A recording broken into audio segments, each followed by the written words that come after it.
ஆண்டவர் இந்த வருஷத்திற்கு கொடுத்திருக்கிற வாக்கு தத்துவம் யோசுவா 1ஆம் அதிகாரம் 5வது வசனம்.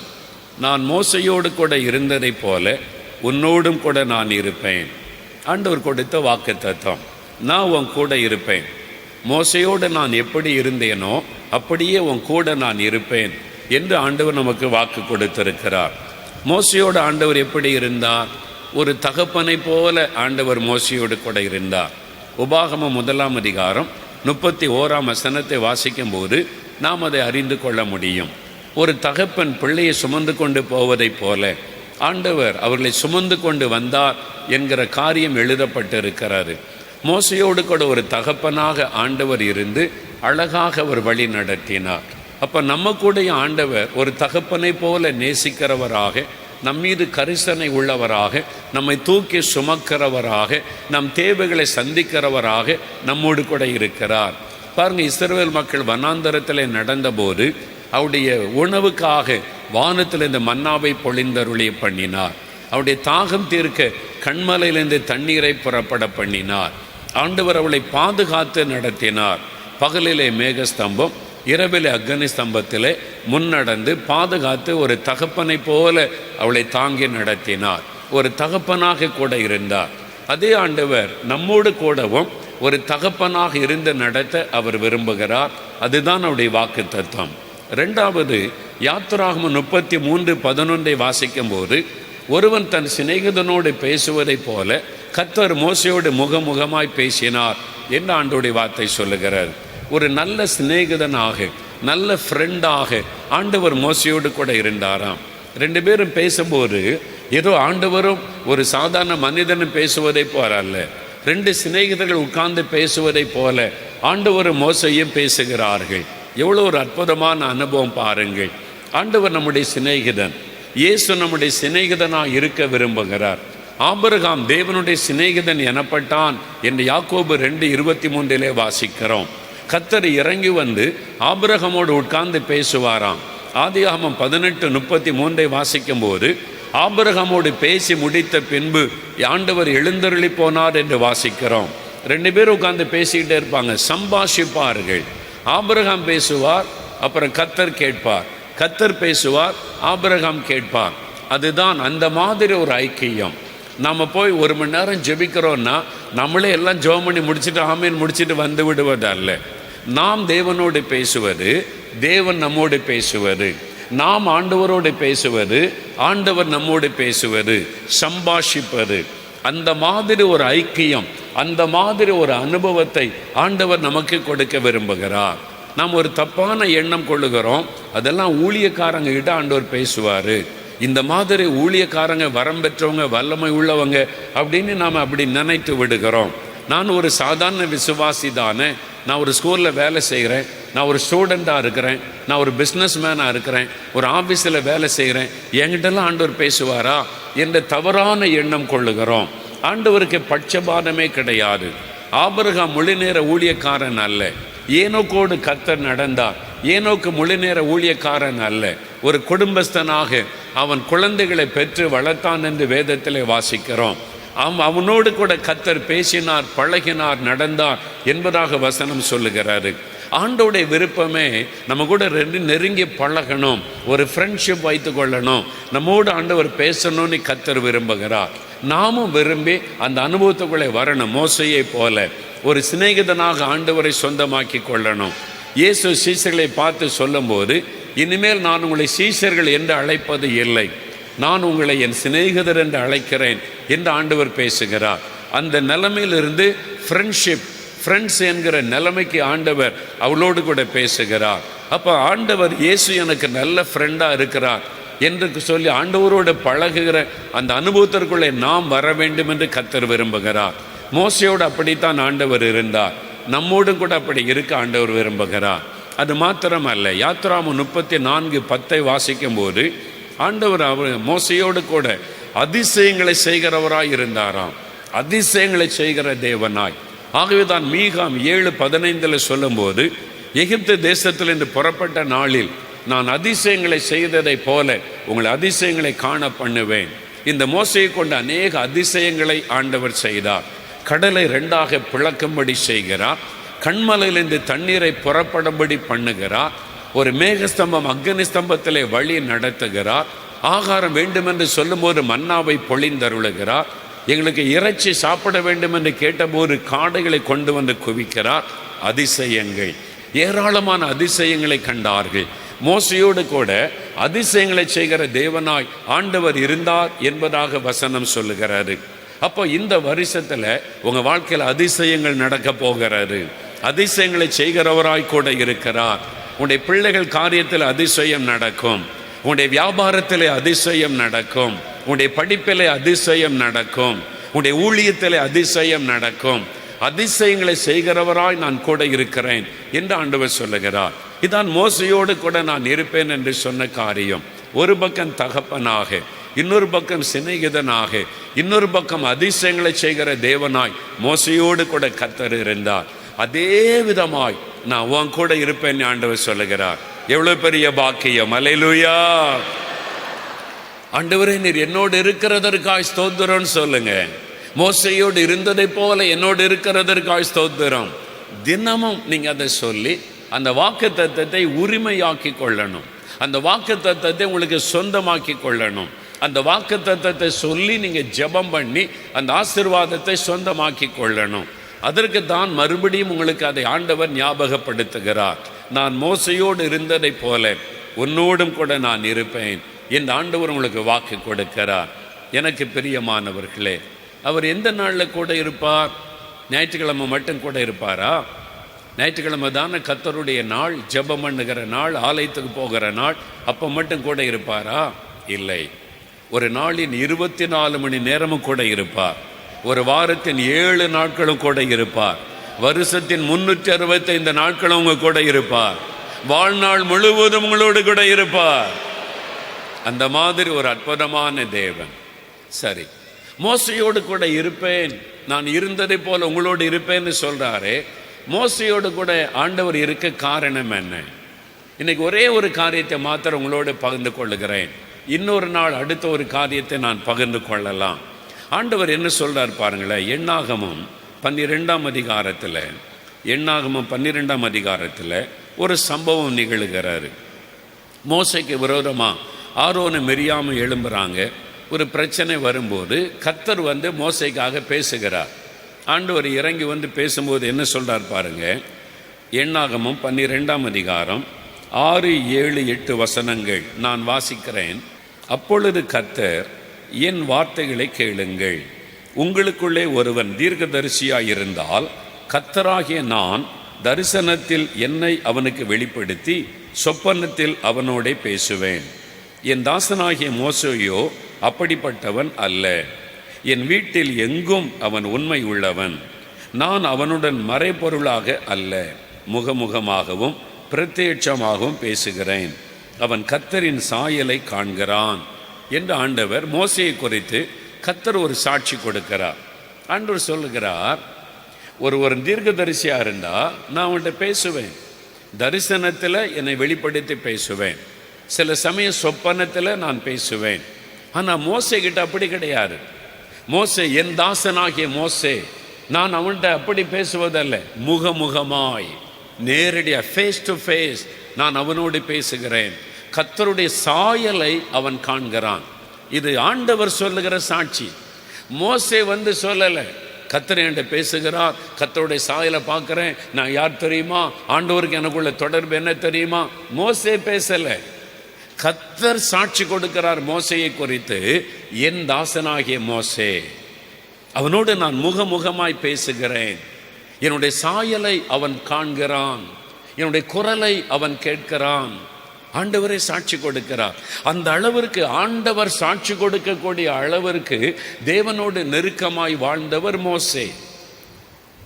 ஆண்டவரை ஏன் இந்த அளவுக்கு சாட்சி கொடுக்க காரணம் என்ன? இந்த 2 வசனத்துக்கு நடுவில் 7ஆம் வசனத்தில் ஆண்டவர் சொல்லுகிறார், ஏன் மோசே விசேஷமானவன், ஏன் மோசையோடு முகமுகமாய் பேசுகிறேன், ஏன் மோசே என் சாயலை காண்கிறான், அவன் என் வீட்டில் எங்கும் உண்மை உள்ளவன். He is faithful unto my house. என்னுடைய வீட்டில் எங்கும் அவன் உண்மை உள்ளவன். ஆண்டவர் ஒரு சாட்சி கொடுக்கிறார் பாருங்க. ஏன் நான் மோசையோடு இருக்கிறேன்? ஏன் மோசையோடு ஒரு சிநேகிதனை போல நான் பேசுகிறேன்? ஏன் மோசையோடு கூட அதிசயங்களை செய்கிற தேவனாக இருக்கிறேன்? அவன் என் வீட்டில் எங்கும் உண்மை உள்ளவன். Is faithful and my house. என் வீட்டில் எங்கும் உண்மை உள்ளவன். அவன் உண்மை உள்ளவன். கர்த்தரே கொடுக்கிற ஒரு சாட்சி. வேதத்தில் ஆண்டவர் சிலரை குறித்து சாட்சி கொடுக்கிற காரியம் எழுதப்படுகிறார். அப்போஸ்தலர் 13:22 தாவீதை என் இருதயத்திற்கு ஏற்றவனாய் கண்டேன் அப்படின்னு கர்த்தர் சொன்னது எழுதப்பட்டு இருக்கிறார். Is a man after my own heart. தாவீது என் இருதயத்திற்கு ஏற்றவன், எனக்கு பிரியமானதெல்லாம் செய்வான். கர்த்தர் சாட்சி சொல்றார். எபிரேயர் 11:5 வாசிக்கும் போது ஏனோக்கை குறித்து ஆண்டவர் சாட்சி கொடுக்கிறார், எனக்கு பிரியமானவன். அதனால்தான் கர்த்தர் அவனோடு நடக்கிறார். தானியேல் 9:23 வாசிக்கும் போது நீ எனக்கு மிகவும் பிரியமானவன். தானியேலே, நீ எனக்கு மிகவும் பிரியமானவன். ஆண்டவர் சாட்சி கொடுக்கிறார். நம்ம நம்மளை குறித்து சாட்சி கொடுப்பது வேறு, தேவன் நம்மை குறித்து சாட்சி கொடுப்பது வேறு. ஆண்டவர் சாட்சி கொடுக்கிறார் மோசையை குறித்து, என் வீட்டில் எங்கும் உண்மை உள்ளவன், அதனால தான் நான் கூட இருக்கிறேன். இன்னைக்கு ஆண்டவர் சொல்றார், நீ உண்மையா இருப்பியா? நீ உண்மையா இருப்பியா? நீ உண்மையா இருப்பியா? ஏன் ஆண்டவர் நம்முடைய ஜெபத்துக்கு பதில் கொடுக்க மாட்டேங்கிறாரு? ஏன் வாக்குத்தத்தத்தை சொல்லி ஜெபிச்சு அற்புதம் நடக்க மாட்டேங்குது? ஆண்டவர் கூட இருப்பதை உணர முடியல. நம்முடைய வாழ்க்கை காலையில் எழும்புனா பைபிள் வாசிக்கணும், ஜெபிக்கணும்னு திரும்ப திரும்ப சொன்னதுனால அதை பழக்குகிறோம். காலையில் ஒரு எழும்புனா பைபிள் வாசிக்கிறது, ஜெபிக்கிறது, காணிக்கை கொடுக்கறது, சர்ச்சுக்கு போகிறது பழக்கெல்லாம் இருக்குது. ஆனால் உண்மையாக இருக்கிறோமா? அவன் என் வீட்டில் எங்கு உண்மை உள்ளவன், கர்த்தர் சாட்சி கொடுக்கிறார், உண்மை உள்ளவன். முதல்ல உங்களுடைய தனிப்பட்ட வாழ்க்கையில் உண்மை இருக்கணும். தேவனுக்கும் உங்களுக்கும் உள்ள காரியத்தில் உண்மை இருக்கணும். ஜெபத்தில் உண்மையா இருக்கீங்களா? 5 மணிக்கு எழுப்பி ஜெபம் பண்ணுவேன்னு ஒப்பு கொடுத்தீங்களே, அதில் உண்மையா இருக்கீங்களா? அதிகாலை 5 மணிக்கு எழும்பி நான் பைபிள் வாசித்து தியானிப்பேன்னு ஒப்பு கொடுத்தீங்களே, உண்மையா இருக்கிறீங்களா? நம்மகிட்ட உண்மை இல்லை. சாதாரணமாக நம்ம நினைக்கிறோம் பக்தியாக கிறிஸ்தவனா வாழ்கிறோம் அப்படி நினைக்கிறோம். ஆனால் உண்மையான வாழ்க்கை, உன்னுடைய தனிப்பட்ட வாழ்க்கையில் ஆண்டவருக்கும் உங்களுக்கும் உள்ள உறவில் ஒரு உண்மை, என்னுடைய ஜெப வாழ்க்கையில் உண்மை, என்னுடைய வசனத்தை தியானிக்கிறதுல உண்மை, ஆண்டவருக்கும் எனக்கும் உள்ள தொடர்பில் உண்மை. உண்மையாக நம்ம இருக்கிறோமா? சர்ச்சுக்கு போகிறதுல உண்மை இருக்குதா? ஆராதனைக்கு உண்மையாக நம்ம போய் கர்த்தரை ஆராதிக்க போகிறோமா? ஆண்டவருக்கு கொடுக்கிறதுல உண்மையாக இருக்கிறோமா? ஆண்டவர் சொல்றாரு, தசமபாகம் எனக்குரியதுன்னு சொல்லி, தசமபாகத்தை உண்மையாக நம்ம கர்த்தருக்கு கொடுக்கிறோமா? காணிக்கை கொடுக்கிறோம், ஆனால் தசமபாகம் கொடுக்கிறோமா? 10ல் 1 கர்த்தருக்கு கொடுக்கிறோமா? கொடுக்க வேண்டிய அளவு கொடுக்கல, ஜெபிக்க வேண்டிய அளவு ஜெபிக்கல, வசனத்தை தியானிக்க வேண்டிய அளவு நம்ம தியானிக்கல. உண்மை இல்லை. தேவன் நம்மிடத்தில் எதிர்பார்த்தார். நம்ம ஒப்பு கொடுத்த போது இவங்க ஒழுங்காக ஜெபம் பண்ணுவாங்க, வசனத்தை தியானிப்பாங்க, நான் தமிழ்நாட்டுக்காக ஜெபிப்பேன், இந்தியாவுக்காக ஜெபிப்பேன், மிஷினரிகளுக்காக ஜெபிப்பேன்னு எல்லாம் என் பிள்ளைகள் ஒப்பு கொடுத்தாங்களே, அது நினைவு இருக்கிறதா? எத்தனை பேர் அதில் தவறு இருக்கிறோம்? உண்மை இல்லை.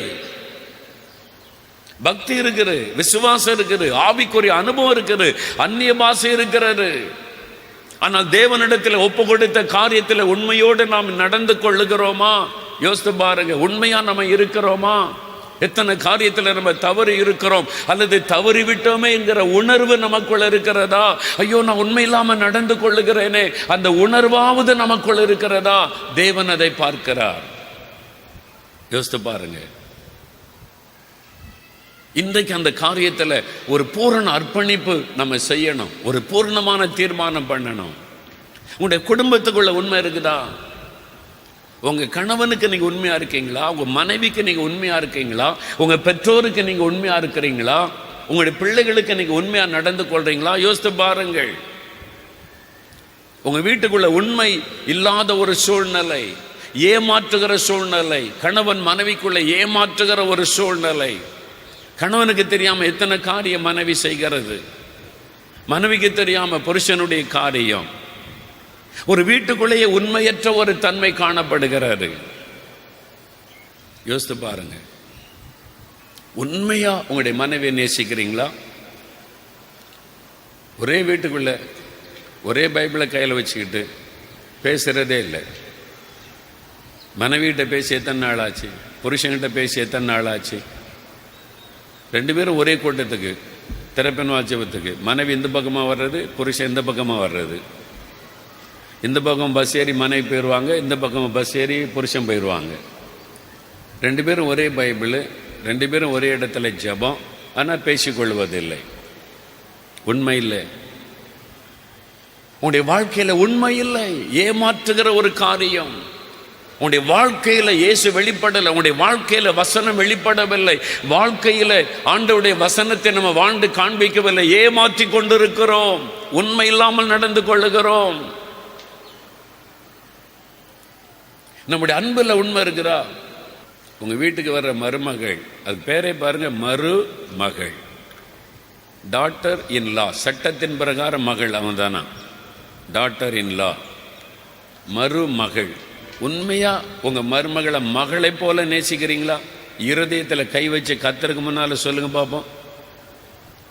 என் சொந்த மகளாக என் மருமகளை நேசிக்கிறேன்னு சொல்ற மாமியார்கள் எத்தனை பேர்? உள்ளத்தில் கசப்பு வெறுப்பை வைத்துக்கொண்டு, இவன் வந்ததுலேருந்து என் வீடே இப்படி ஆகிப்போச்சு, இது ஏன் தான் எங்கள் வீட்டுக்கு வந்தாலும் திட்டி திட்டி வேதனைப்படுத்திக்கிட்டு இந்த பக்கம் அந்நிய பாஷையில் அல்லலியா நிரம்பி அந்நிய பாஷையில் முக்காடு போட்டு ஜெபம். எத்தனை நாள் ஏமாற்றி கொண்டு இருக்க போகிறோம்? உண்மை இல்லை. உன் ஜெபத்தில் உண்மை இல்லை, நடிப்பு இருக்கிறது. ஆலயத்துக்கு போனால் முக்காடு போட்டு அந்நிய பாஷை, வீட்டில் வந்தால் உன் மருமகளை உன்னால் உண்மையாக நேசிக்க முடியவில்லை, உன் மாமியாரை உண்மையாக நேசிக்க முடியவில்லை. உண்மை இல்லை, வசனத்தின்படி நீ வாழவில்லை. ஏமாற்றுகிற கிறிஸ்தவ வாழ்க்கை.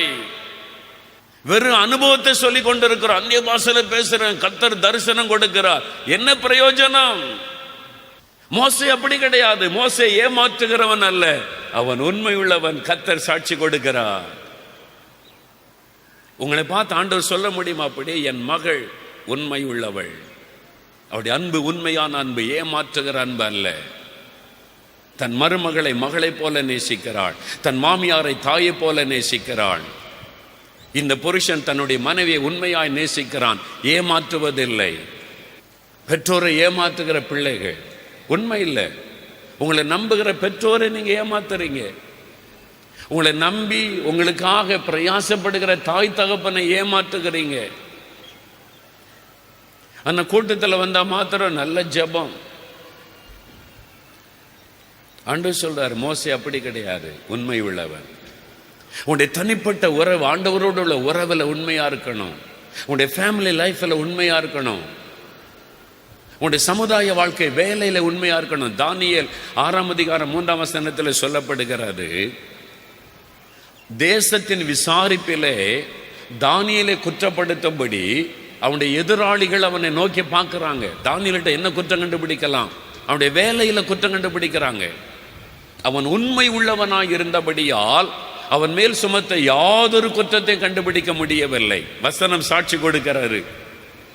தானியேல் ஒரு தேசத்தில் ஒரு பெரிய அதிகாரியாக இருக்கிறார். அவருக்கு கீழே நிறைய அதிகாரிகள் இருக்கிறாங்க. தானியேல் இடத்துல குற்றம் கண்டுபிடிக்கணும். டைமுக்கு ஒழுங்கா வேலைக்கு வர்றானா? 9 மணிக்கு அவனுக்கு டைம் ஆஃபீஸுக்கு. எத்தனை மணிக்கு வர்றான்? 9:30க்கு வர்றானா? பெரிய ஆஃபீஸர்னா 9:30 மணிக்கு வர்றானா? இதில் என்ன குற்றம் கண்டுபிடிக்கலாம்? டைமுக்கு வர்றானா? இல்லை, ஏமாத்துறான். 6 மணி வரைக்கும் வேலை செய்யணும்னா 5 மணிக்கே போயிடுறான், ஏமாத்துறான்.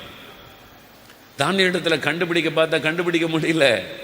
9 மணிக்கு டியூட்டின்னா 8:45 வந்து ஜோம் பண்ணிக்கிட்டு இருப்பார் தானியேல். 6 மணி வரைக்கும் டியூட்டின்னா 6:15 வரைக்கும் உட்கார்ந்துருப்பார். கண்டுபிடிக்க முடியல. பெர்ஃபெக்ட். பணத்தில் ஏதாவது ஏமாத்துறாரா? கள்ளக்கணக்கு எழுதுறாரா? ஏதாவது சுருட்டுறாரா? சும்மானாலும் எனக்கு கணக்கு எழுதி காசு எடுத்துக்கிறாரா? பார்க்குறாங்க, கண்டுபிடிக்க முடியல. தானியேல் பெர்ஃபெக்டா இருக்கிறார், உண்மை உள்ளவனாயிருந்தான். அதனால தான் கர்த்தர் சாட்சி கொடுக்கிறார், அவன் எனக்கு மிகவும் பிரியமானவன். கிறிஸ்தவ வாழ்க்கை என்பது வெறுமன ஜெபம் பண்றதிலும் பைபிள் வாசிப்பதில் ஞாயிற்றுக்கிழமை சர்ச்சுக்கு போவதில் முடிவது அல்ல. அனுதின வாழ்க்கையில் இயேசு வெளிப்படணும். டீச்சரா வேலை பார்க்குறீங்க, 9 மணிக்கு ஸ்கூல்ல இருக்கணும்னா ஒரு கிறிஸ்தவ டீச்சர் 8:45 கேம்பஸுக்குள்ள இருக்கணும். 9:10 9:05 போய் நின்றுக்கிட்டு இன்னைக்கு லேட்டு வாரத்துக்கு 4 நாள் லேட்டு கொஞ்சம் எக்ஸசைஸ் பண்ணுங்க. அதில் கேட்டால் என்ன நீங்கள் ஹெட்மிஸ்டர்ஸ் ரட்சிக்கப்பட்டிருக்கீங்க, கிறிஸ்தவ அன்பு இல்லையா? உனக்கு நேரத்துக்கு போகிறதுக்கு ஒழுங்கு இல்லை, அதில் கிறிஸ்தவ அன்பு இல்லையான்னு இவர சட்டம் பேசுறாரு. நீ தப்பு பண்ணி கொண்டிருக்கிறாய், நீ ஒழுங்கு இல்லாமல் நடக்கிறாய், நீ உண்மை இல்லாமல் நடக்கிறாய். வாங்குற சம்பளத்துக்கு உண்மையாக நீ வேலை செய்யவில்லை, ஏமாற்றி கொண்டு சம்பளம் வாங்கி கொண்டிருக்கிறாய். அந்த உணர்வு நமக்குள்ள இருக்கணும். 9 மணிக்கு டியூட்டினா 8:45 இருக்கணும்ன்ற உணர்வு கிறிஸ்தவளுக்கு இருக்கணும். அவங்க தான் கிறிஸ்தவன். அவங்க கூட தான் கர்த்தர் இருப்பார். மோசையோடு இருந்த மாதிரி அதிகாரிகளை ஏமாத்துறது, எஜமான்களை ஏமாற்றுவது, நேரத்துக்கு பிந்தி போயிட்டு ரூல் பேசுவது தப்பு. தேவன் கவனித்துக் கொண்டு எல்லாத்தையும் பார்த்துக்கிட்டே இருக்கிறார். எப்படி கூட இருப்பார்.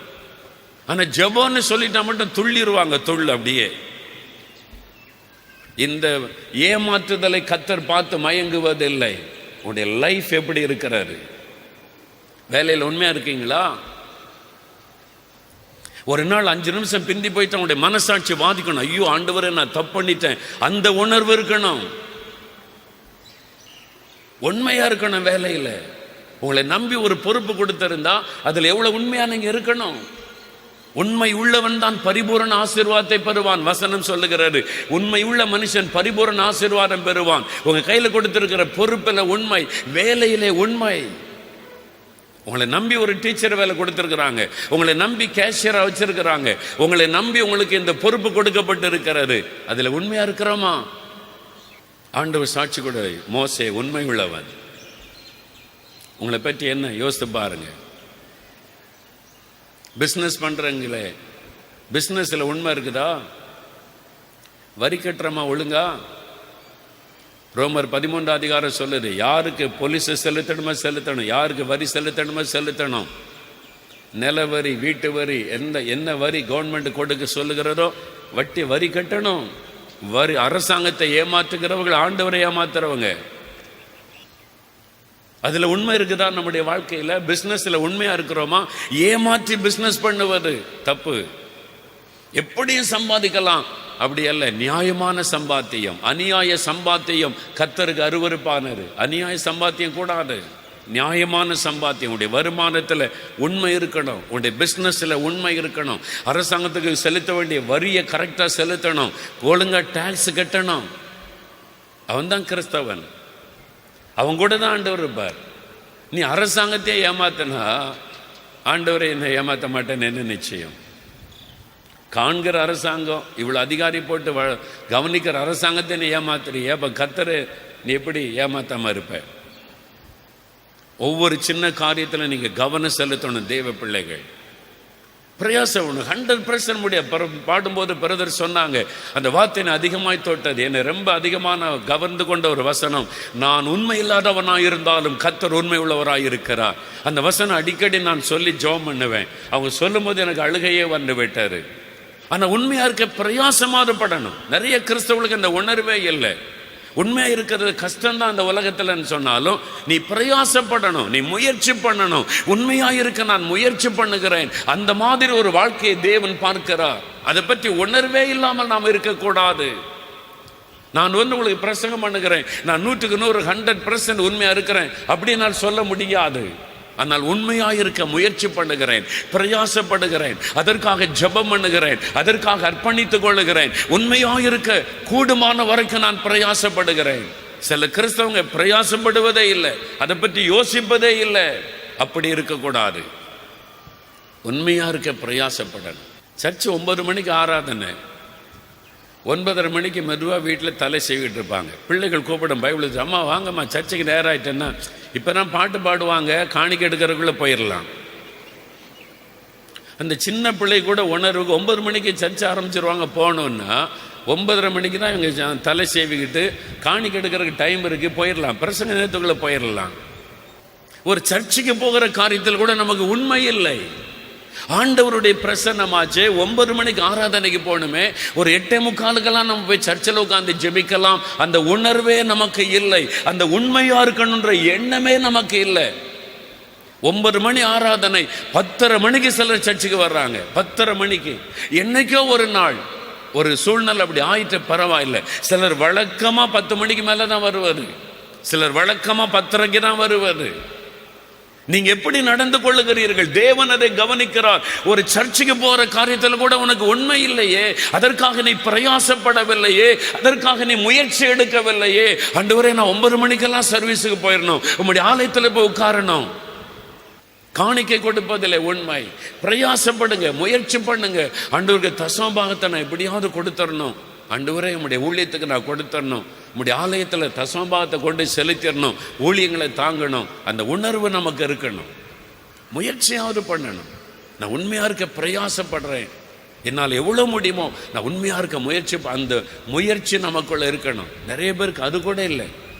யோசித்து பாருங்க, ஒவ்வொரு காரியத்திலும் யோசித்து பாருங்க. உண்மையாக நம்ம இருக்கிறதுக்கு பிரயாசப்படுறோமா? உண்மையாக இருக்கணும். ஆண்டவர் நம்மளை கவனிக்கிறார். சர்ச்சுக்கு போனால் டைமுக்கு போயிடணும், காணிக்கன்னா கரெக்டாக கொடுத்துடணும், ஜபம்னா வாங்க எல்லாம் உண்மையாக செய்யணும். அந்த ஜபத்தை கடமைக்காக இல்லை, தேவன் நம்முடைய இருதயத்தை பார்க்குறார். நம்முடைய வேலையாக அதில் உண்மை இருக்கணும், பெர்ஃபெக்ட் இருக்கணும், கவனமாக நம்ம செய்யணும். கர்த்தர் கொடுத்த வேலை. எத்தனை பேர் வேலை இல்லாமல் ஆயிரக்கணக்கான பேர் லெட்டர் எழுதுறாங்க, எனக்கு வேலை வேணும், வேலை வேணும், ஜோம் பண்ணுங்க. என்னை கர்த்தர் கொடுத்த வேலையை உண்மையாக செய்யலைன்னா எவ்வளோ பெரிய பாவம், எவ்வளோ பெரிய பாவம். டைமுக்கு நீங்கள் டியூட்டியில் இப்போ இல்லைக்கலன்னா எவ்வளோ பெரிய பாவம் அது. நம்ம ஒவ்வொன்றுக்கும் உண்மையாக இருக்கணும். ஆண்டவர் சொல்கிறார், மோசே என் வீட்டில் எங்கும் உண்மை உள்ளவர், அதனால தான் நான் கூட இருக்கிறேன்னு சொல்கிறார் ஆண்டவர். எனக்கு ஆரம்ப காலத்தில் என்னை கற்றுக் கொடுத்தார், உண்மையாக இருக்கணும். இயேசுடிக்கிறார் ஊழியத்தில். அப்போ இந்த யாருமே கிடையாது, நான் ஒரு ஆள் தான். 4 மாடலேருந்து 78 வருஷம் ஜபக்குள்ள ஆரம்பித்த போது டீம்லாம் கிடையாது. நான் ஒரே ஆள் தான். அந்த பத்திரிக்கை போகும், அதுக்கு ஹெல்ப் பண்ண சில சகோதரிமார்கள் சகோதரிலேருந்து உதவி செய்வாங்க. பத்திரிக்கை அனுப்புறதுக்கு கடிதம் வந்தால் நான் ஜெபம் பண்ணுவேன், பதில் எழுதுவேன், அது கொண்டு போஸ்ட் ஆஃபீஸில் போட உதவி செய்ய சிலர் இருந்தாங்க. அப்போ காணிக்கை வரும், எம்மா வரும். அந்த காலத்தில் 5 ரூபா, 2 ரூபா, 1 ரூபா காணிக்கை அனுப்புவாங்க. மாதந்தோறும் 1 ரூபா காணிக்கை அனுப்புவாங்க. ஆண்டவர் என்று சொன்னார், மகனே, ஊழியத்துக்கு நீ ஜனங்க அனுப்புகிற காணிக்கை, ஜனங்க ஊழியத்துக்கு நீ கொடுக்கிற காணிக்கை எல்லாமே ஊழியத்துக்கு மட்டும்தான் செலவு பண்ணப்படணும். உன் பர்சனலாக நீ எடுக்க செலவு பண்ணக்கூடாது. உன் சொந்த செலவுக்கு அதுலேருந்து காசு நீ எடுக்கக்கூடாது. ஜனங்க ஊழியத்துக்கு நீ தான் உனக்கு காணிக்கை அனுப்புகிறாங்க, அதை ஊழியத்துக்கு தான் நீ பயன்படுத்தணும். அப்போ என்னுடைய காரியம் ஆண்டவரே, உன்னை உடுத்து வைக்க, உன்னை போஷிக்க எனக்கு தெரியும். வேலைக்காரன் கூலிக்கு பாத்திரன். நீ எனக்கு வேலை செய்தால் நான் உனக்கு தருவேன், நான் உன்னை போஷிப்பேன், உன்னை நடத்துவேன். ஊழியத்துக்கு நீ ஜனங்க கொடுக்கிற அனுப்புகிற காணிக்கை எதையும் நீ தொடக்கூடாது. 78ஆம் வருஷத்திலிருந்து நான் அதில் உண்மையாக இருக்கிறேன். அந்த நாட்களில் யாருமே கிடையாது. 4 எம்மா வரும், நானே ஒரு நோட்டு போட்டு, யாருக்கும் நான் கணக்காக அவசியம் இல்லை, நானே நோட்டு போட்டு இன்றைக்கி என் வரவு பேர் சொல்லி எழுதி வைப்பேன். என்னென்ன செலவு பண்ணுறேன், பத்திரிக்கை அடிக்க, பத்திரிக்கைக்காக செலவு, இந்த மாதிரி செலவுகளை நானே எழுதி வைப்பேன். ஒரு டப்பாவில் அந்த காசை போட்டு, இது கர்த்தருடைய பணம். இன்றைக்கு வரைக்கும் என் கர்த்தருக்கு முன்பாக நின்று நான் சொல்லுகிறேன், நான் என் தேவனுடைய காரியத்தில், என் ஊழிய காரியத்தில் உண்மை உள்ளவனாய் இருக்கிறபடியினால் என் தேவன் என்னோடு கூட இருக்கிறார். அந்த உண்மையாக இருக்க நான் முயற்சி பண்ணுகிறேன். ஆண்டவர் இன்றைக்கு வரைக்கும் அதை கடைப்பிடிக்கிறேன். நான் பிரசங்கம் பண்ணி, நான் ஊழியம் செய்து எனக்கு காணிக்க கொடுத்தா ஆண்டவர் சொன்னார், உனக்குரியது. நீ போய் பிரசங்கம் பண்ணுற, உனக்கு ஒரு காணிக்கை கொடுறாங்க, அது உனக்குரியது. நீ வேலை செய்திருக்கிற கூலி. ஜனங்க ஊழியத்துக்கு நீ காணிக்கை கொடுக்குறாங்களே, திறப்பின் வாசல் ஜெபத்துக்கு வர்றாங்க, எம்ஓவில் அனுப்புகிறாங்க, டிடியில் அனுப்புகிறாங்க. அது எதுக்குன்னா தேவனுடைய ராஜ்யம் கட்டப்பட, என் ஊழியத்தை நிறைவேற்றுவனே உன்னை நம்பி என் பிள்ளைகள் காணிக்க அனுப்புகிறாங்க. அதில் ஒரு பைசா நீ தொடக்கூடாது. நான் இன்னைக்கு வரைக்கும் அதில் மனசாட்சியின்படி சுத்தமாக இருக்கிறேன். அதனால எப்பவுமே என்னால் கர்த்தரோடு போய் பேச முடிகிறது. கர்த்தர் என்னை அறிவார். இந்த பழக்கத்தை நம்ம ஏற்படுத்தி கொள்ளணும். இந்த பழக்கத்தை ஏற்படுத்தி கொள்ளணும். உண்மையாயிருக்கிற பழக்கம். எந்த ஒரு சமயத்திலும் அதில் ரொம்ப கவனமாய் நீ உண்மையாயிருக்க அர்ப்பணித்து கொண்டீங்கன்னா அதை விட ஒரு சந்தோஷம் ஒன்று இல்லை. நீங்கள் ஆண்டோடைய பிரசன்னத்தை உடனே உணரலாம். நீங்கள் ஜெபிக்க போனீங்கன்னா ரொம்ப நேரம் காத்திருக்க தேவையில்லை, உடனே தெய்வ பிரசன்னம் வரும். ஏன்னா உங்களுக்கு ஆண்டவருக்குள்ள தொடர்பு சரியா இருக்குது. உண்மையா இல்லாமல் இருந்தீங்கன்னா மனசாட்சி வாதிக்கும். நீ எல்லா காரியத்திலும், பண காரியத்தில், வேலை காரியத்தில், ஃபேமிலி காரியத்தில், சபை காரியத்தில் உண்மையா இருக்க உங்களை அர்ப்பணித்துக் கொள்ளுங்க. என் வீட்டில் எங்கும் மோசே உண்மை உள்ளவன் சொல்றார். ஆண்டவரே நான் உண்மையா இருப்பேன் ஆண்டவரே, அதுல கவனமா இருங்க. அப்ப ஆண்டவர் உங்களை பார்த்து சந்தோஷப்படுவார். ஆண்டவர் உங்களை பார்த்து சந்தோஷப்படுவார். தானியேலை பாருங்க, அவன் மீது சுமத்த யாதொரு குற்றமும் யாரும் கண்டுபிடிக்க முடியல. சத்துருக்கள் தேடுறாங்க என்ன குற்றம் கண்டுபிடிக்கலாம். தானியேல் கிட்ட பெர்ஃபெக்டா ஒரு குற்றமும் கண்டுபிடிக்க முடியல. ஆண்டவரே அப்படி ஒரு குற்றமற்ற வாழ்க்கை நான் வாழ எனக்கு உதவி செய்யுங்கன்னு கேளுங்க. உங்க லைஃப்ல ஆண்டவர் தருவார். எங்க உண்மையா இருக்க தவறுனீங்களோ இன்றைக்கு அதை ஒப்பு கொடுங்க. ஆண்டவரே ஜெபத்துல உண்மை இல்லை, நான் அதிகாலை எழுப்பி ஜெபிக்க ஒப்பு கொடுத்தேன், ஜெபிக்கல, என்னை மன்னிச்சிருங்க. பைபிளை வாசித்து தியானிக்கிறதுல நான் உண்மை இல்லை, உபவாசத்துல உண்மை இல்லை, ஆண்டவரே என்னை மன்னிச்சிருங்க. நிறைய காரியத்தில் நான் உண்மை இல்லாமல் நடந்து கொள்றேன், என்னை மன்னிச்சிருங்க, என்னை உதவி செய்யுங்க. அவர் ஹெல்ப் பண்ணுவார்.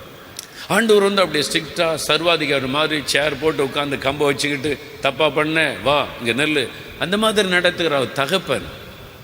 அவர் தகப்பன் நம்மை விளங்கி கொள்ளுகிறவர், நம்மை புரிந்து கொள்ளுகிறவர், சூழ்நிலைக்கு ஏற்றபடி நம்மை விளங்கி கொண்டு நமக்கு உதவி செய்கிறவர்.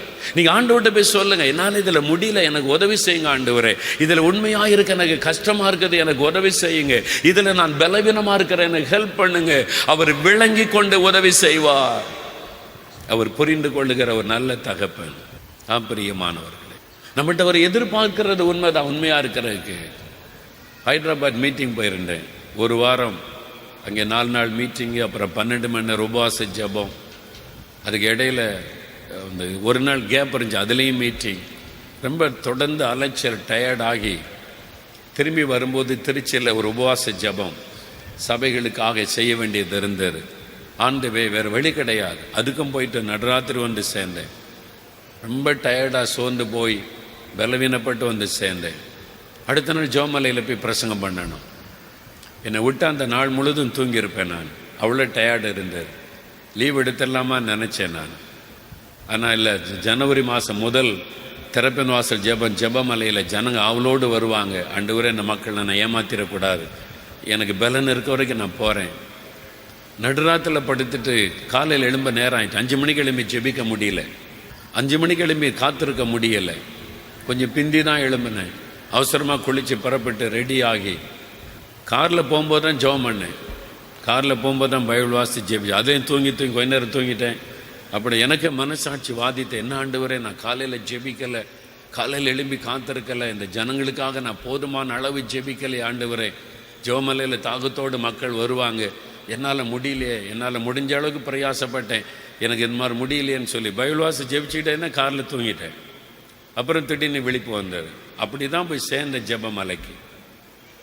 அப்புறம் அங்கே போய் நின்ற உடனே அந்த கிருபை, தேவனுடைய கிருபை இறங்கினது. வசனத்தை பிரசங்கம் பண்ண கர்த்தர் கிருபை கொடுத்தார், பேசினார். எந்த மாசமும் இல்லாத அளவுக்கு பலத்த அற்புதங்களை கர்த்தர் செய்தார். நேற்றைக்கு முந்தின நாள் ஜெபமலையில் பலத்த அற்புதங்கள், அந்த மாதிரி தேவ மகிமை இறங்கினது. அநேகர் விடுதலையாக சுகம் பெற்று வந்து சாட்சி சொன்னா பாரு, இங்கே கட்டியே காணும், அங்கே கட்டியே காணும், ஆண்டு தொட்டுட்டார், குணமாக்கிட்டார், பிசாசு அலறி ஓடுற பலத்த அற்புதம். நான் சொன்ன ஆண்டவர்கிட்ட, நான் சரியா ஜெபம் கூட பண்ணல ஆண்டவரே, எப்படி இந்த காரியம்? நீ உண்மை இல்லாதவனாய் இருந்தாலும் நான் உண்மை உள்ளவராய் இருக்கிறேன், வாக்குத்தத்தம் கொடுத்திருக்கிறேன், உண்மை உள்ளவர். அது மாத்திரமல்ல, ஐ அண்டர்ஸ்டாண்ட் யுவர் சிச்சுவேஷன், நான் உன் சூழ்நிலைகளை புரிந்து கொள்ளுகிற தகப்பன். நீ சோம்பேறியா படுத்து கிடந்து தூங்கல, நீ சோம்பேறியா உட்கார்ந்து நேரத்தை வீணாக்கல, நீ தொடர்ந்து ஊழியத்தில் ஓடிக்கொண்டிருந்ததுனால உன்னால எழும்பி ஜெபம் பண்ண முடியல. I know that situation. உன் பலவீனம் எனக்கு தெரியும், உன் சூழ்நிலை எனக்கு தெரியும், உன் உள்ளம் வாஞ்சிப்பது எனக்கு தெரியும், ஆனால் முடியாதபடி நீ கஷ்டப்படுவது எனக்கு தெரியும். ஆகவே என் கிருபையை உனக்கு தருகிறேன். எவ்வளவு அற்புதமான ஒரு நல்ல தகப்பன் நமக்கு இருக்கிறார். உடனே ஆண்டவர் கம்பெடுத்துட்டு வந்துட்டு, ஏன் நீ 5 மணிக்கு எழும்பி ஜெபிக்கல, இன்னைக்கு ஜெபமலையில் கூட்டணும் உனக்கு தெரியாதா, நீ ஜெபிக்கல அதனால அவ்வளோதான், நான் வரமாட்டேன், அற்புதம்லாம் செய்ய மாட்டேன் போ அப்படின்லாம் சொல்லலை. அவர் நல்ல தகப்பன். நீங்க அவரை புரிந்து கொள்ளுங்க. அவர் நம்மை புரிந்து கொள்ளுகிற தகப்பன். அவரை புரிந்து கொண்டு பழகுங்க. அந்த மாதிரி ஆரம்பிச்சிட்டிங்கன்னா 5 மணிக்கு எழும்பி ஜெபிக்கிறது உங்களுக்கு கஷ்டமே இருக்காது, சந்தோஷமா இருக்கு. எப்பண்டா எழுப்புவோம், எப்பண்டா ஜெபம் பண்ணுவோம், எப்போ எங்க அப்பா கிட்ட நான் பேசுவேன். இயேசு எவ்வளவு இனிமையானவர். அவருடைய பிரசன்னம் உங்களுக்கு களிகூறுதலை கொடுக்கும், மகிழ்ச்சியை கொடுக்கும். அந்த மாதிரி இயேசுவை ருசிக்க பழகுங்க. அவர் ஒன்றும் சர்வாதிகாரம் இல்லை, டீச்சர் இல்லை. அப்படி உட்காந்து கம்போர்டு வந்து உட்காரு, எலும்பு, ஸ்டாண்ட் அப், சிட் டவுன் அப்படி சொல்லுகிற ஆண்டவர் அல்ல, தகப்பன். ஏண்டவா அணைத்து கொள்ளுவார், நம்ம சந்தோஷப்படு, சோர்ந்து போகாத, நான் இருக்கிறேன்ல ஜெபம் பண்ணு, நான் உனக்கு கிருபை தர்றேன், இதுக்கெல்லாம் ஜெபம் பண்றியா அப்படின்னு சொல்லுவார். சரி ஆண்டவரேன்னா ஜெபம் பண்ணு. நீங்க பக்கத்துல இருந்து கேட்பா, நீங்க ஜெபிக்க இதுக்கு ஜெபம் பண்றியா, இதுக்கு எனக்கு பாரமா இருக்கு, சரி ஆண்டவரே நான் ஜெபிக்கிறேன். அந்த மாதிரி பழகுங்க ஆண்டவரோட. எவ்வளவு அற்புதமான ஆண்டவர் நமக்கு இருக்கிறார். அவருக்கு நீங்க உண்மையா இருங்க, அவருக்கு உண்மையா இருங்க. ஆண்டவரே நான் உண்மையா இருக்கணும், இன்னையிலிருந்து நான் உண்மையா இருக்க தீர்மானிக்கிறேன், இந்த ஏமாத்துகிற காரியமே வேண்டாம், உண்மையா இருப்பேன், சாட்சியா இருப்பேன். ஒரு குடும்பம், மனைவிக்கு ஒரு பொறுப்பு ஆண்டவர் கொடுத்திருக்கிறார், கணவனுக்கு ஒரு பொறுப்பு கொடுத்திருக்கிறார், மாமியாருக்கு ஒரு பொறுப்பு, மருமகள் என்கிறது ஒரு பொறுப்பு, ரெஸ்பான்சிபிலிட்டி. ஒரு குடும்ப தலைவன்னா ஒரு பொறுப்பு. அதை கரெக்டா அதுல உண்மையா இருக்கிறோமா யோசித்து பாருங்க. சிலர் பிள்ளைகளை கவனிக்கிறதே இல்லை, அம்மா பார்த்துக்குவா அப்படின்னு தகப்பன் பிள்ளைகிட்ட பேசுறதும் கிடையாது, பிள்ளைக்கு என்ன வேணும்னு கேட்கறதும் கிடையாது. சில தகப்பன்மார்கள் நீங்க பொறுப்பை தட்டி கழிக்கிறீங்க, உண்மை இல்லாம நடக்கிறீங்க, உங்க வீட்டு காரியத்துல உண்மை இல்லை. சில சகோதரிமார்கள் கஷ்டப்படுவது, என் கணவர் என்கிட்ட காசு இருக்கான்னு கூட கேட்கறது இல்லை, காசு கூட எனக்கு தருவதில்லை, என் பிள்ளைகளுக்கு என்னது வாங்கி கொடுக்கறது செய்ய முடியாம கஷ்டப்படுகிற சகோதரிமார் இருக்கிறாங்க. ஜெபம் பண்ற கணவர் 10 ரூபா கொடுக்க மாட்டார் மனைவிக்கு செலவுக்கு. யோசித்து பாருங்க உங்க ஃபேமிலி எப்படி நடக்கிறாரு. அதுக்குள்ள ஒரு சந்தோஷம் இருக்குதா, ஒரு மகிழ்ச்சி இருக்குதா, ஒரு களி கூறுதல் இருக்குதா, ஒரு பகிர்ந்து கொள்ளுதல் இருக்கிறதா? உங்களுடைய பொறுப்பில் உண்மையா இருக்கிறீங்களா? அவங்கவுங்களுக்கு கொடுக்கப்பட்ட ஒரு பொறுப்பு இருக்கிறாரு. ஒரு மனைவின்னா அந்த மனைவிக்கு பொறுப்பு இருக்குது, வீட்டை சுத்தமாக வைக்கணும், சமையல் காரியத்தை கவனிக்கணும், பிள்ளைகளுக்கு நல்ல உணவு கொடுக்கணும், கணவரை கவனிக்கணும், பொறுப்பு இருக்கிறாரு. முயற்சிக்கணும். காலையில் எழுப்பி இன்னைக்கு தெரப்பின் ஜெபம் போகிறேன், இன்றைக்கி நான் லேட் ஆகிட்டு 7 மணிக்கு தான் எழும்பினேன், அதனால் சமைக்கலை, வீட்டுக்காரரை பார்த்து நீங்களே ஏதாவது சாப்பிட்டுக்கிடுங்க, நான் ஜெபத்துக்கு போகிறேன். அவர் நினைப்பார், இவ போய் ஜெபம் பண்ணி என்ன தான் நடக்க போதோ தெரியல, இந்த மோகன்லாசஸ் என்ன தான் சொல்லி கொடுப்பாரோ, எனக்கு சாப்பாடு கூட செஞ்சு வைக்காமல் போகிறான். திறப்பின் வாசல் ஜெபம்னா 5 மணிக்கு எழும்பணும், சமைச்சு வச்சு கணவர் வரலன்னா கணவருக்கான சாப்பாடு எடுத்து வச்சு சமைச்சிட்டேன், இதை வச்சிருக்கேங்க, நான் ஜெபத்துக்கு போயிட்டோம், சந்தோஷப்படுவார். எனக்கு செய்ய வேண்டிய கடமை என் மனைவி செய்து விட்டு ஜெபத்துக்கு போகிறாள். அவங்க தான் உண்மை உள்ளவங்க. நீங்க சாப்பிடுங்க, சாப்பிடாட்டா இருங்க, நான் ஜெபம் தான் எனக்கு முக்கியம், கர்த்தர் தான் எனக்கு முக்கியம், இந்தியாவே மாற்ற போகிறேன். நீயே மாறல, இந்தியா எப்படி மாறும்? நீயே வசனத்தின்படி மாறல, இந்தியா எப்படி மாறும்? உன்னுடைய பொறுப்பை நீ தட்டி கழிக்கிறாய். ஒரு புருஷனுக்கு செய்ய வேண்டிய கடமையை நிறைவேற்றவில்லை, ஒரு மனைவியை நேசிக்காதபடி கடினப்படுத்தி காயப்படுத்தி வீட்டுக்கு அனுப்பிவிட்டு உனக்கு என்ன ஜெபம்? உண்மை இல்லை. நம்முடைய வாழ்க்கையில உண்மை இல்லை, வீட்டுக்குள்ள உண்மை இல்லை, சின்ன சின்ன காரியத்தில் உண்மை இல்லை. யோசித்து பாருங்க. உங்களால் உங்களுடைய மனைவி பாதிக்கப்பட்டு கவனிக்கவே மாட்டேங்கிறார் கணவர், காசே தர மாட்டேங்கிறாரு, பொறுப்பே இல்லை, எப்படி நடத்தின புழுங்கிக்கிட்டு இருந்தா எப்படி நீங்க உங்களுடைய வாழ்க்கை ஆண்டவர் ஆசீர்வதிக்க முடியும்? என் மனைவி என் சொல்றதே கேட்கறதில்லை, நான் என்ன சொன்னாலும் கேட்கறதில்லை, எதிர்த்து தான் பேசுறாரு, அவ இஷ்டம்தான் அப்படின்னு ஒரு புருஷன் வேதனையோடு சொல்ற மாதிரி நீங்க நடந்தீங்கன்னா தேவன் எப்படி உங்க கூட இருக்க முடியும்? உண்மை இல்லை. ஒரு மனைவி என்பவள் புருஷனுக்கு ஒரு பக்கம் மனைவி, இன்னொரு பக்கம் தாய். ஈசாக்கு ரெபெக்காளை மனைவி ஆக்கி கொண்டவுடன் தாய்க்காக கொண்டிருந்த துக்கம் நீங்கி ஆறுதல் அடைந்தான். ஏற்ற துணை, ஒரு மனைவினா புருஷனுக்கு ஏற்ற துணை, அப்படிதான் பைபிள் சொல்லுகிறாரு. ஏற்ற துணையா இருக்கிறீங்களா? அவங்களுக்கு ஒரு ஆறுதலா இருக்கிறீங்களா? அவங்களுக்கு ஒரு உதவியா இருக்கிறீங்களா? ஜெபத்துல தாங்குறீங்களா? அவங்களை உற்சாகப்படுத்துறீங்களா? அல்லது முறுமுறுப்பு, சண்டை, குறை வீட்டுக்குள்ள வர்றதுக்கே சில புருஷர்களுக்கு பிடிக்கவில்லை. சிலர் சொல்றாங்க, வீட்டுக்கு போக எனக்கு மனம் இல்லை பிரதர். அங்க போன முறுமுறுத்துக்கிட்டே இருக்கிறா, சண்டை போட்டுக்கிட்டே இருக்கிறா, குறை சொல்லிக்கிட்டே இருக்கிறா.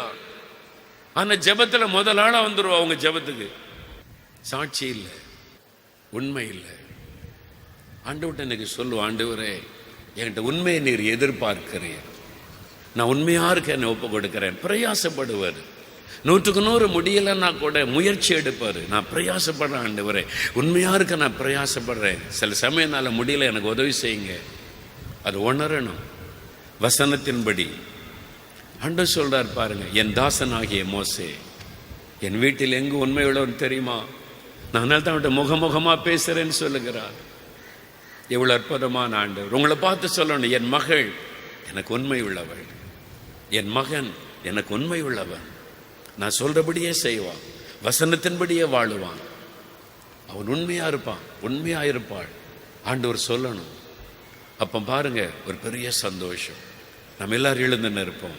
எபிரேயர் 3:2 வாசிக்கும் போது, மோசே தேவனுடைய வீட்டில் எங்கும் உண்மை உள்ளவராய் இருந்ததை போல இயேசுவும் உண்மை உள்ளவராய் இருந்தார். இயேசுவும் உண்மை உள்ளவராய் இருந்தார். இயேசுவும் உண்மை உள்ளவராய் இருந்தார். சாட்சி கொடுக்கிறார்.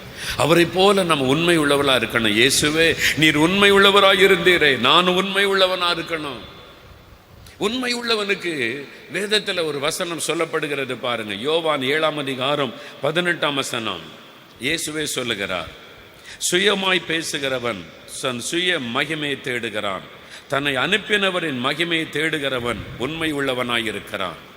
தம்மை அனுப்பினவரின் மகிமையை தேடுகிறவன் உண்மை உள்ளவனாயிருக்கிறான். சுய பெருமையை தேடாதபடி, சுய புகழ்ச்சியை தேடாதபடி தன்னை அனுப்பின தேவனுடைய மகிமையை தேடுகிறவன் உண்மை உள்ளவன். மோகன்லாசரஸ் சுய பெருமையை தேடி, சுய பெருமையை நாடி, என் பேரை எல்லாருக்கும் தெரியணும், என்ன புகழணும் என்பற எண்ணத்தோடு செயல்பட்டால், ஊழியம் செய்தால் ஏமாற்றி கொண்டிருக்கிறவன். என் இயேசு மகிமைப்படணும், என் ரட்சகர் மகிமைப்படணும், என்னை அழைத்த தேவன் சந்தோஷப்பட வேண்டும் என்று அவரை மகிமைப்படுத்துகிறவன் தான் உண்மை உள்ளவன். உங்க வாழ்க்கையை பார்த்து இயேசு மகிமைப்படுகிறாரா? உங்களுடைய வாழ்க்கையை பார்த்து மற்றவர்கள் இயேசுவை மகிமைப்படுத்துகிறார்களா? மற்றவர்களுடைய பார்வையில இயேசு மகிமைப்படும்படி நீங்கள் வாழுகிறீர்களா? அவங்க தான் உண்மை உள்ளவர்கள். வசனம் சொல்லுகிறார், நம்ம உண்மையா நடந்தா இயேசு மகிமைப்படுவார். நம்ம உண்மை இல்லாம நடந்தா ஆண்டவர் துக்கப்படுவார். ஒரு 2 நிமிடம் எல்லாம் கண்களை மூடுங்க. அருகில் இருக்கிறவங்கள மறந்துருங்க. யாரும் அங்காங்கே நடக்கக்கூடாது. 2 நிமிடம் அப்படியே கண்களை மூடி, மோசே என் வீட்டில் எங்கும் உண்மை உள்ளவன் என்று நீர் சாட்சி கொடுத்தீரே, நான் உண்மையா இருக்க நான் ஒப்பு கொடுக்கிறேன். எங்கேயாவது நான் உண்மை இல்லாமல் நடந்திருந்தா என்னை மன்னியும், என்கிட்ட அந்த பலவீனம் இருந்தா என்னை மன்னியும். என் ஜெபத்தில், என் வசனத்தை தியானிக்கிறதில்லை, ஆலயத்துக்கு போவதில்லை, காணிக்கை கொடுப்பதில்லை, ஆண்டவரே ஆண்டவரே என் குடும்ப காரியத்தை கவனிப்பதில்லை, என் கணவருக்கு செய்ய வேண்டிய கடமை இல்லை, என் மனைவியை நேசிக்க வேண்டிய விதத்தில், என் பிள்ளைகளை கவனிக்க வேண்டிய விதத்தில், ஆண்டவரே நான் குறைவுள்ளவன், நான் உண்மை இல்லாமல் இருக்கிறேனா, என்னுடைய வேலையில், என்னுடைய பொறுப்பில், என் பிஸ்னஸில், அரசாங்கத்துக்கு அடுத்த காரியத்தில் நான் எதிலாவது உண்மை இல்லாமல் இருக்கிறேனா?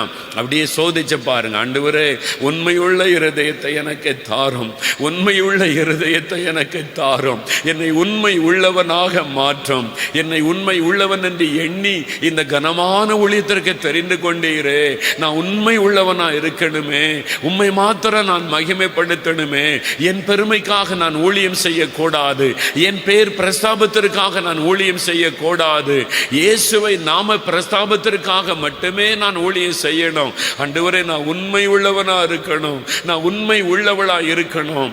நான் தவறிட்ட ஆண்டவரே என்னை மன்னியும். சின்ன சின்ன காரியத்தில் கூட நான் உண்மையா இருக்கணும். வேலையில், பிஸ்னஸில், நேரத்துக்கு வேலைக்கு போவதில்லை, கடினமா உழைக்கிறதில்லை, நான் எல்லாத்திலும் உண்மையா இருக்கணும். ஆண்டவரே என்னை ஒப்பு கொடுக்கிறப்பா, என் குடும்பத்தில் நான் உண்மையா இருக்கணும், எல்லாவற்றிலும் உண்மையா இருக்கணும்.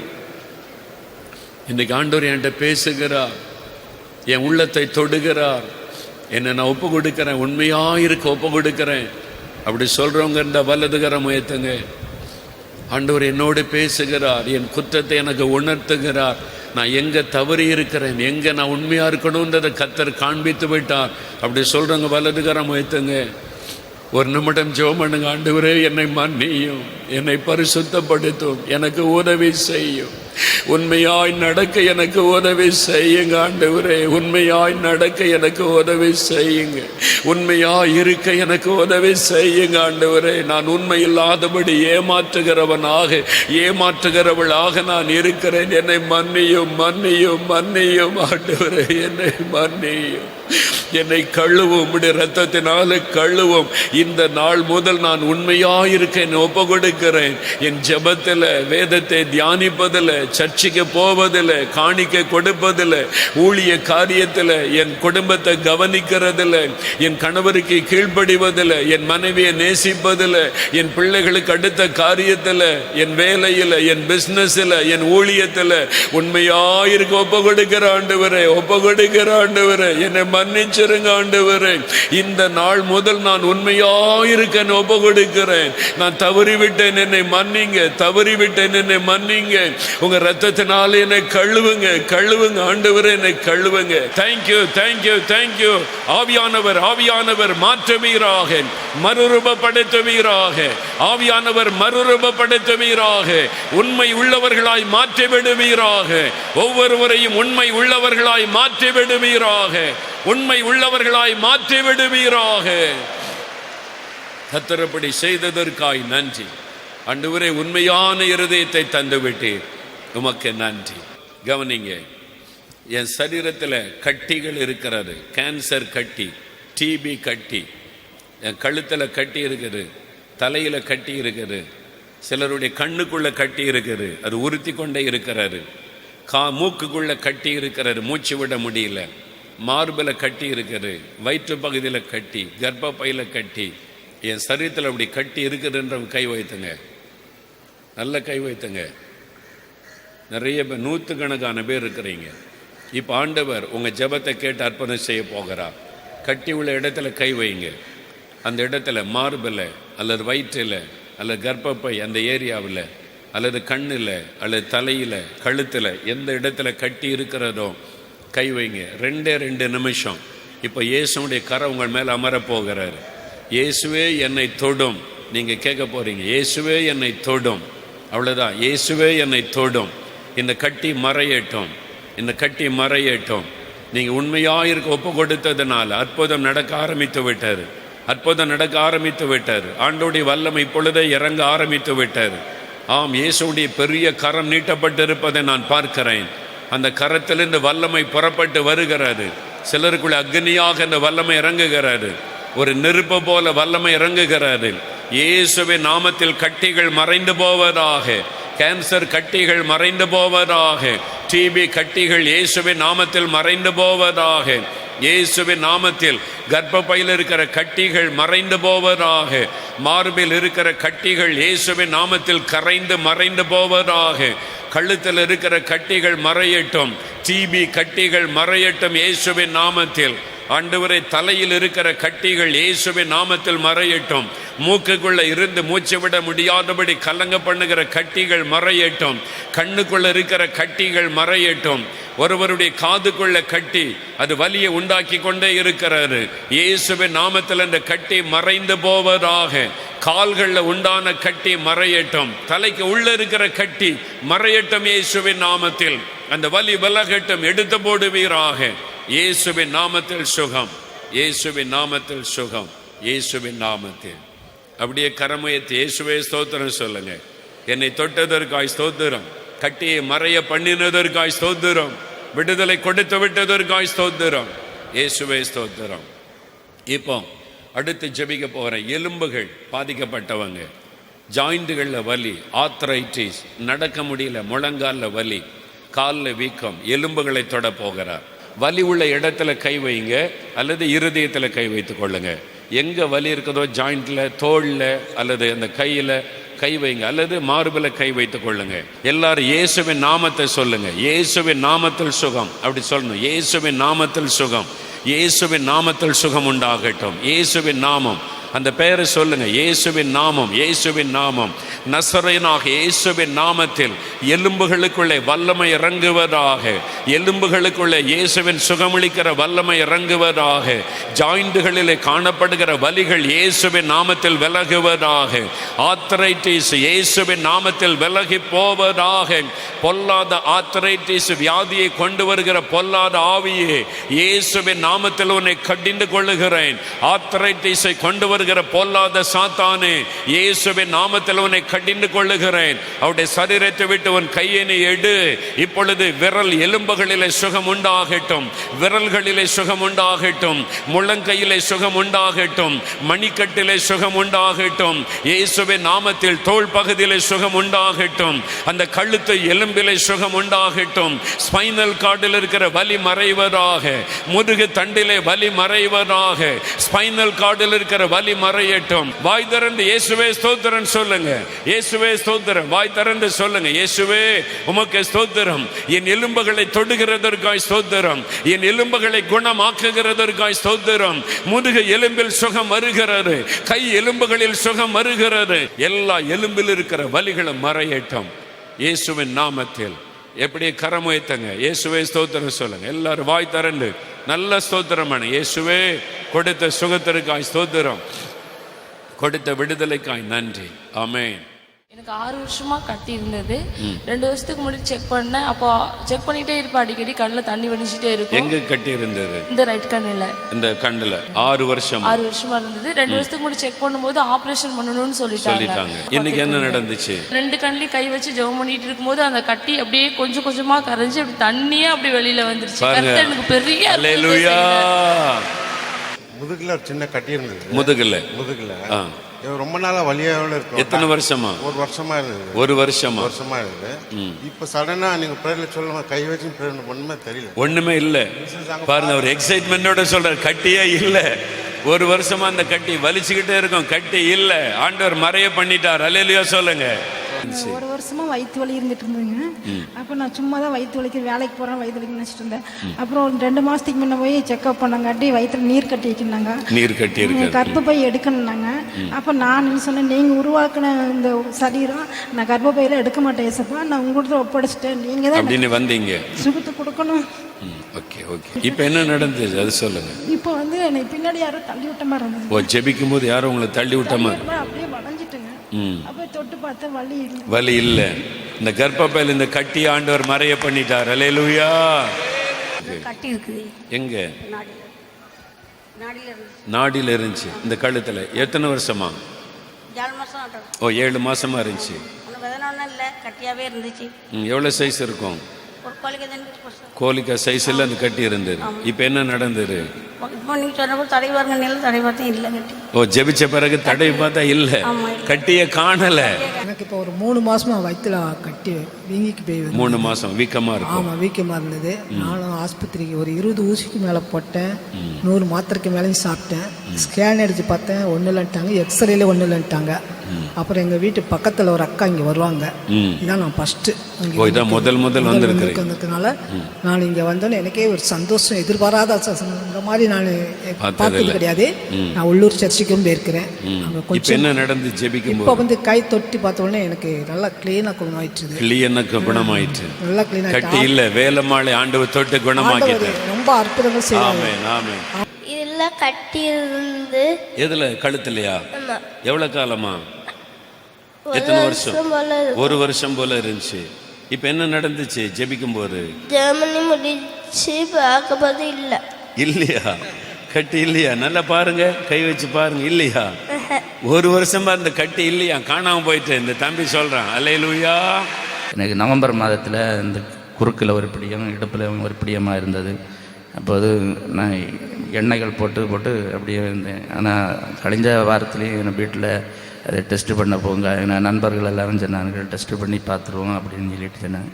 நான் விசுவாசத்தோடு நஞ்சினேன். அந்த டெஸ்ட் பண்ணி ரூபாய் கொண்டு நம்ம தேவனுடைய கூடாரத்துக்கு கொடுத்துட்டு ஆண்டவர் சுகப்படுத்துவார் சொல்லிட்டு விசுவாசத்தோடு இன்னைக்கு வந்திருந்தேன். வந்து உண்மையாக இருக்க வேண்டும் என்று சொன்ன வார்த்தை அது எனக்கு குத்தினது. அப்போது தசபாகத்தில் எல்லாம் இனி நீங்கள் சொன்னது போல் எழுதி வைத்து, ஆண்டவரே நான் உண்மையாக இருப்பேன் சொல்லி ஜெபம் பண்ணேன். அந்த வேளையில் ஜெபம் பண்ணி நீங்கள் இந்த கழுத்து இந்த எலும்புகளுக்காக ஜெபிக்கும்போது நானும், ஆண்டவரே நீர் எனக்கு இந்த குப்பிடிகளை எல்லாம் மாற்றி எனக்கு திருப்பி இப்படி பார்க்க முடியாது, பேக்கில் இருக்க ஆட்களை திரும்பி பார்க்க முடியாது, ஒரு சைடு தான் பார்க்க முடியும். உடனே மாற்றம். ஆமாம், உடனே நல்லா திரும்பி பார்க்கலாம் முடியுது, பார்க்க முடியாது. நான் அங்கே இருந்து செக் பண்ணி பார்த்தேன், பேக்கில் திரும்பி பார்க்க ஆண்டவர் கிருபை செய்தார். நீங்கள் பெற்ற ஆசீர்வாதங்களையும் ஜெப விண்ணப்பங்களையும் எங்களுக்கு மறவாமல் எழுதுங்கள். நீங்கள் தொடர்பு கொள்ள வேண்டிய முகவரி: இயேசு விடுவிக்கிறார், 4 மாவடி 628-211, தூத்துக்குடி மாவட்டம். தொலைபேசி எண் 046392200022, 9942235304. Email info@jesusredeems.com. Our website jesusredeems.com. 24 hours prayer support. 04639 220000.